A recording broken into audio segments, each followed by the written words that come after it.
They were ripping and banging on AEW this past week. The Wednesday night episode of AEW this past week was called Beach Break and had a beach theme.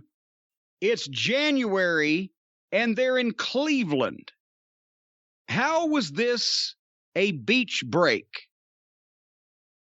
In name only. This wasn't even a son of a beach. Okay.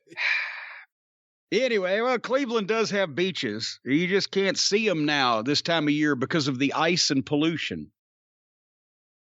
Anyway, this was the big, the showdown over this hotly disputed TNT title. The TNT championship that's now defended on TBS. Cody, who was the original champion, he beat Sammy, 3 or 4 weeks ago, and Sammy Guevara, who's the interim champion because Cody was quarantined and missed one TV, and potentially because he hadn't signed his contract yet, and we don't know that he has. But so they ended up with two TNT TV title holders on TBS. And so they decided to settle things with a ladder match, because why not? Because that was just instantly called for, right? That was on the top of everybody's mind.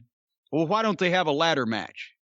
Did we ever determine where that came from, or just they thought it was time to have another ladder match? Well, if you go back to the history of Michaels and Razor Ramon, there were 2 intercontinental champions. So this being the situation where for the last couple of weeks we had 2 champions, there's only one way to decide who is the rightful TNT champion, and that is the ladder match. All righty. I noticed a few things at the start. Both of them are baby faces, and the crowd booed both of them. Cody more, but there were still, you heard there were boos for Sammy, because there are some people now that are saying, okay, we're going to cheer for Cody. So they're booing the baby faces he wrestles, but most people are still saying, we don't like Cody, so they're booing him more. But this created a situation in this bizarro world that the booking of AEW creates, where there's 2 baby faces that are going to wrestle for a title, and they shake hands before the match, and the crowd booed the handshake. Did you see that? I did. So, and the belts are ridiculously high in the air. But so now the crowd booed the handshake to start off. So this is the kind of people that would have cheered the hunter that shot Bambi's mother. They started this thing, and I started liking it instantly because they did nice wrestling spots. Sammy has improved his confidence. He looks better physically. You can see it on his face. He feels more at home. He's more experienced. He's really, he's into this now, right? And I was really enjoying the wrestling match that they were having. Until after about 3 minutes, they went to the floor and started after one of the 6 fucking ladders that's sitting outside. And then it turned into a ladder match. And as we've mentioned many times, that just fucking sucks.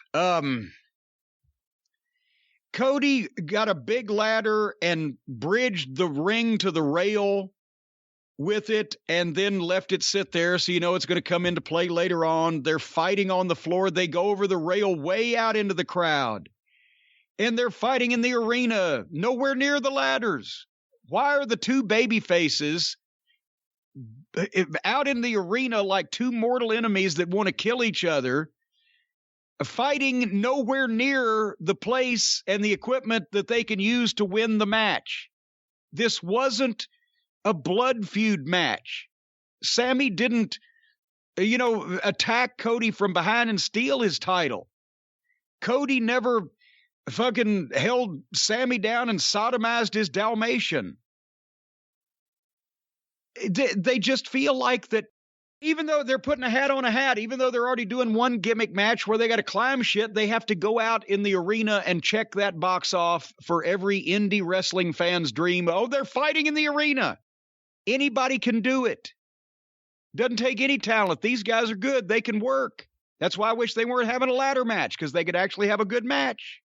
But anybody can fight out in the crowd. Not necessarily in a ladder match, because it's not necessary. And then they're already going to do enough stuff in the ring. Sammy jumps up on the guardrail and does a cutter off the guardrail onto Cody to the floor, but Cody just went down to his hands and knees, and Sammy's the one that landed flat of his back on the concrete. Cody's face came nowhere near the fucking floor. They got back in the ring and fought with the ladder. Then, for the break spot, Cody gives Sammy a superplex off the top of the ladder. It looked great. It wasn't the finish. It wasn't even close. It's a break spot. So they went to the break. And when we came back, they were already back up fighting. And Cody drops. Cody had one of the ladders unfolded but upside down, so it was like a V shape. And picks Sammy up for like Arn Anderson's old gourd buster, but drops him stomach first across the fucking supports in the middle of the ladder, which you can't work. These guys, they're gonna fucking cripple somebody. And then this was a nice spot. He figure forward Sammy's legs through the ladder and then put the figure four on him. That's great. What a heel. He's a great heel. The best heel in the fucking company is the guy who says in these exact words on television, I'm not going to turn heel. Then they've got two ladders in the ring. One of them's 10 feet tall and one of them's 12 feet tall. And this was the spot of the match. Sammy jumped off the top rope onto the top of the one ladder and jumped to the other ladder and gave Cody a cutter. And we mentioned why that there's no sense in calling this a cutter because Dallas Page is not involved. RKO, whatever the fuck.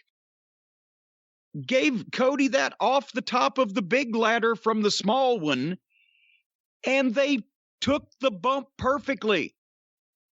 Cody went face first. Sammy went. It was a great visual.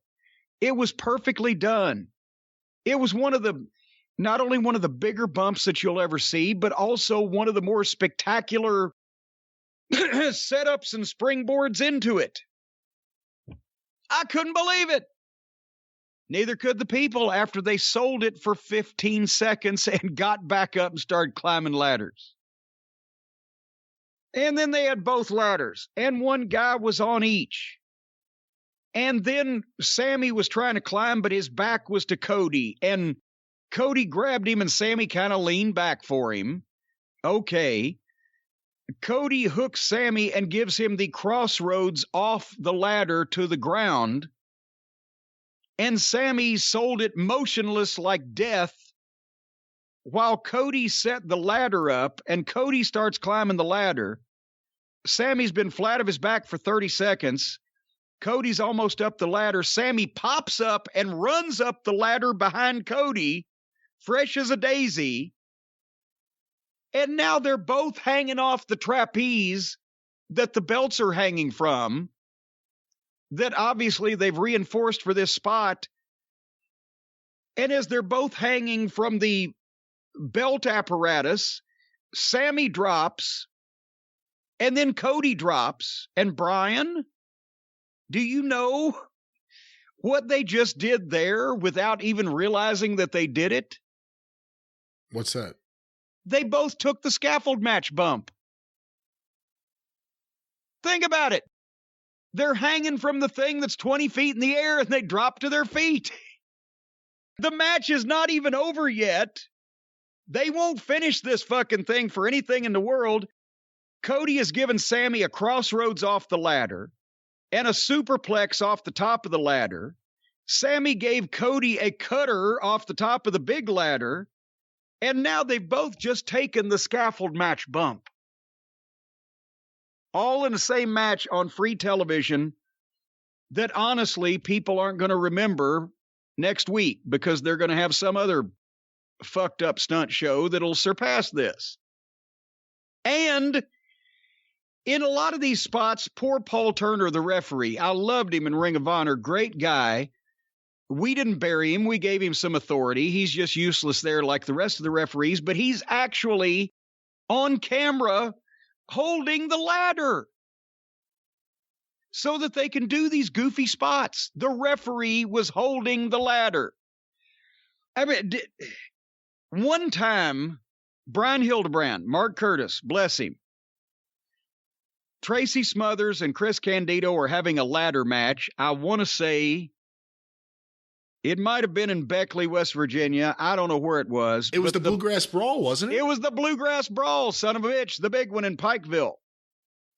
And they beat that ladder up that they had so much. And by the way, we found out you should always have a second ladder, but there should only be one ladder in a ladder match because if you have 6 ladders, it becomes a goofy fucking visual. And it also encourages all these guys to do these stupid spots. If you have one ladder, they got to fight over the ladder. They got to set the ladder up and they got to climb it. Nice and easy to understand. But we should have had a secondary one because they beat that ladder up so bad on each other that the leg broke. And to get the finish in, because they couldn't jump that high, Brian Hildebrand had to get under the ladder in state of emergency and hold it while they climbed up and did the deal. And he came back and apologized to me afterwards. He said, I said, you had no other choice. You had to. But these ladders weren't broken. They were just doing too much goofy, risky shit on top of them. The referee in front of the fans had to hold the ladder. And I actually saw somebody on Twitter remark, I said, what's wrong with that? Okay, next time you watch UFC, when one of the guys gets on top of the other guy, is the referee holding the guy so that the other guy can fucking beat the shit out of him? The referee is supposed to be impartial. This is supposed to be a match where these guys settle their shit with a ladder, and the referee's there to fucking call for the winner when somebody gets the belt. Now the referee's got to be put in position of enabling the stunt show. So, now they're fighting on the floor again, after all these bumps, by the way. And that midget Del Sol, whatever the fuck his name is, Mobile Midget, he comes out and gets in the ring and starts yelling at Cody. And Cody, he didn't get in the ring. He started yelling at Cody on the floor, and Cody grabs him and throws him in the ring and gives him a pile driver. And you never see him again. But then suddenly, while Cody was pile driving the other stooge, Sammy is 100% again. After the superplex, after the cutter off the top, after the scaffold bump, after the fucking blah, blah, blah. And he does a dive on Cody from the ring to the floor and then hits Cody with Sammy's finish on the floor while he's selling no effects of anything that's happened. And I'm like, please let this fucking end. It will never end. And then Sammy pulls out another ladder from underneath the ring. And he puts Cody on the bridged ladder. Remember that from 20 minutes ago?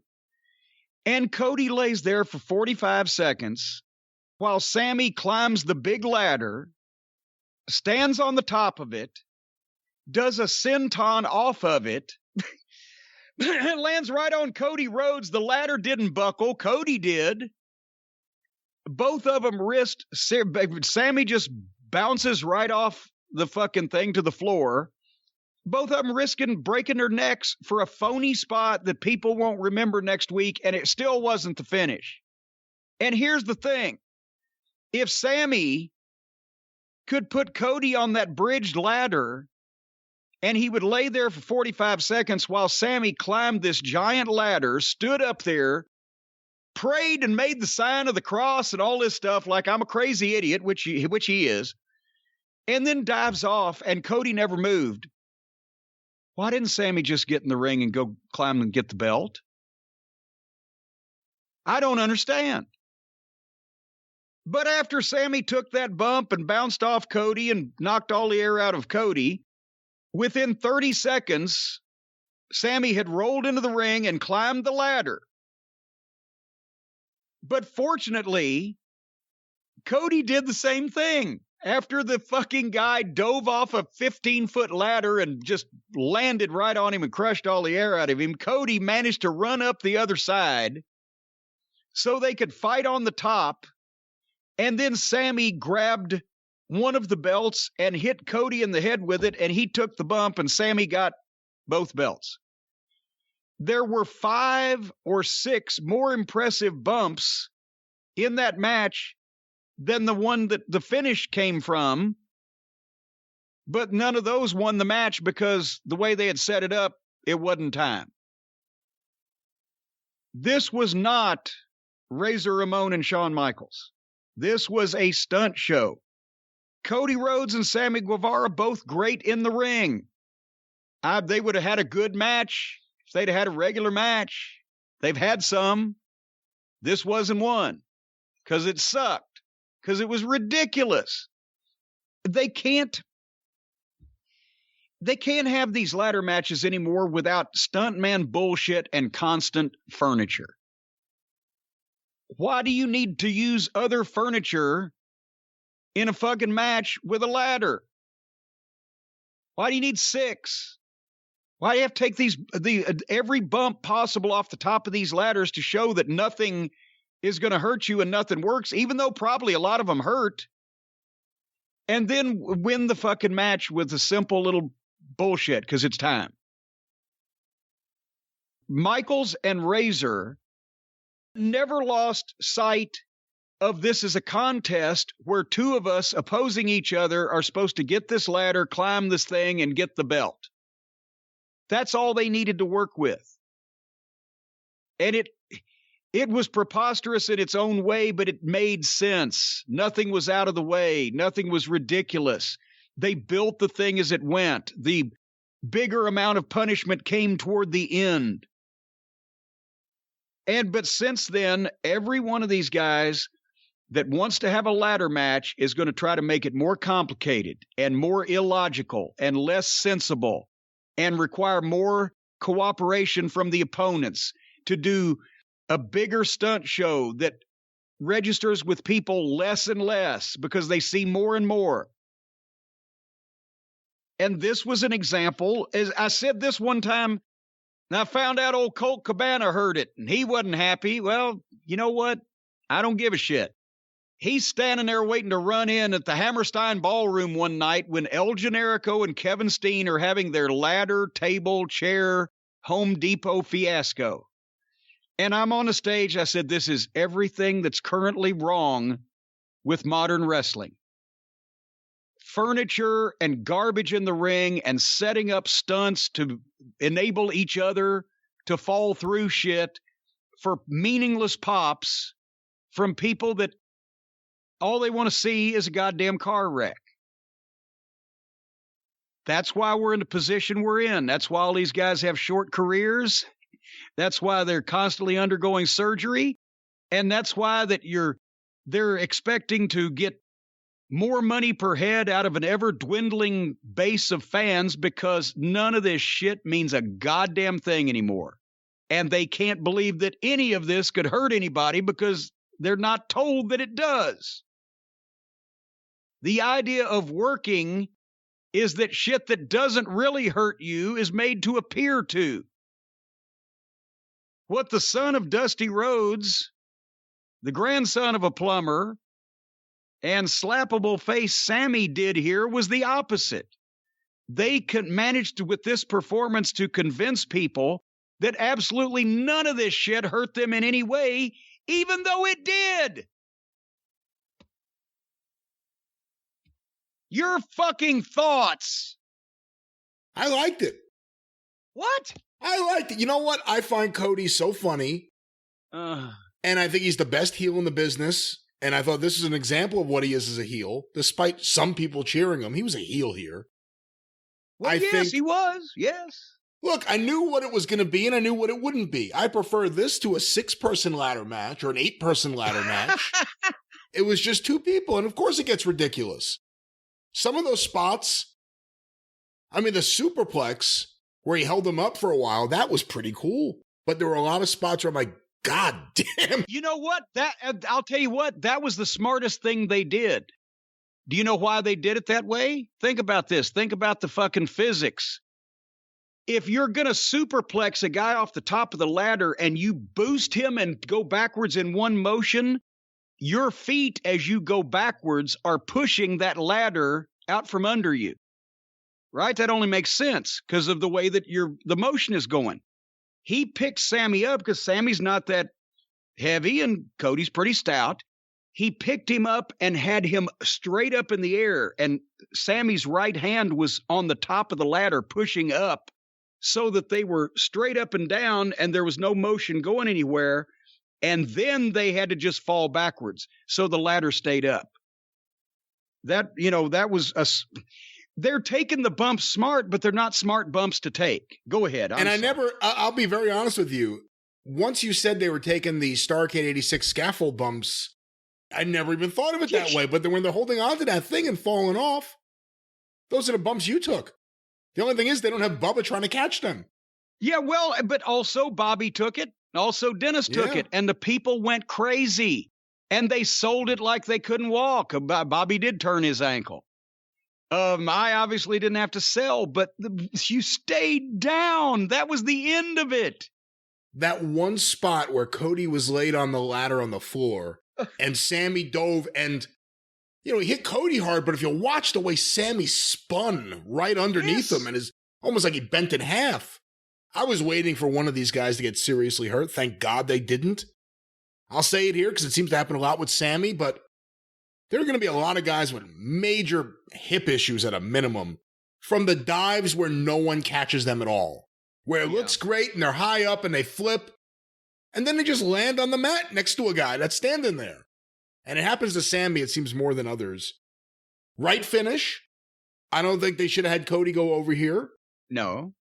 I enjoyed this for what it was, and they treated it seriously. So even if you say they didn't sell anything, they popped up, and you're right about all of that, there was none of the silliness that you would see in an Orange Cassidy-Adam Cole match, let's say. That's the only thing that saved it from complete and utter evisceration in my eyes. They were serious about it. Say what you want about what they did. They were serious about it. But again, they've had Danielson showing them what to fucking do lately. They've had Punk showing them what to fucking do. They had MJF go out there and have that fucking match with old fucking who's he what's Darby. Darby, thank you. Darby Allin. That's an old Scottish folk song. They're seeing what to do, but still they got to go to the stunt show, the car crash stuff, and it doesn't even register as good. I mean, I've saved 2 episodes of AEW Dynamite, the 2 episodes with Bryan Danielson and Adam Page on them, because those are textbooks. But if they want to do this shit, how do you follow it? What do you come back with? How do you rematch something? If you put a guy in the middle of the fucking interstate and run over him with a goddamn 18-wheeler and his guts and brains explode and fly everywhere, and there's nothing left of him but a stain on the tracks, how do you top that? Right? That's why all this shit goes by everybody. They pop at the time and they cheer and laugh. Ooh, wow, that looked great. What a great move. That's what the fans are saying now, because they don't care who wins and who loses, because the matches have been made unimportant. Nobody gives a shit anymore because they're not serious about the fucking conflict between their opponent. They just want to do the fancy moves that oh golly, that was so great, and then we forget about it. And you might forget about it too, except if you end up paralyzed in a fucking iron lung or in the hospital because you did that shit. So the people go, oh shit, it's okay. Would you have started hour 1 with this, or would you have started hour 2 with this? Good Lord, I've got to admit, the better thing, all things considered, for a wrestling show and in the television business, they could have started at the top of the hour, hour 2, with a main event like that. But, you know, if they put some of the other shit and people that are on this television show on first and run them off before they see the ladder match, I mean, none of this makes any sense. And there's no, as we've talked about, thread of story amongst main event talent going through the program, leading you to hang with it. It's all just standalone segments. So I don't fucking know. And, you know, give him credit. He may not do things in a smart way or in a way that lends itself to what some may call booking logic. But Cody Rhodes just kills himself. The last time we saw him, he lit himself on fire. His wife lit him on fire. Well, that's true. And now this time he was taking all of these bumps, and whatever you want to say about him, he definitely puts the work in the ring. He definitely kicks the shit out of himself. Dedication. But I guess he outworks everybody, even Christian Cage. Does he work anymore? Well, that's what I was about to say. They gave a guy a catchphrase and a T-shirt that he outworks everyone, and he hadn't wrestled since.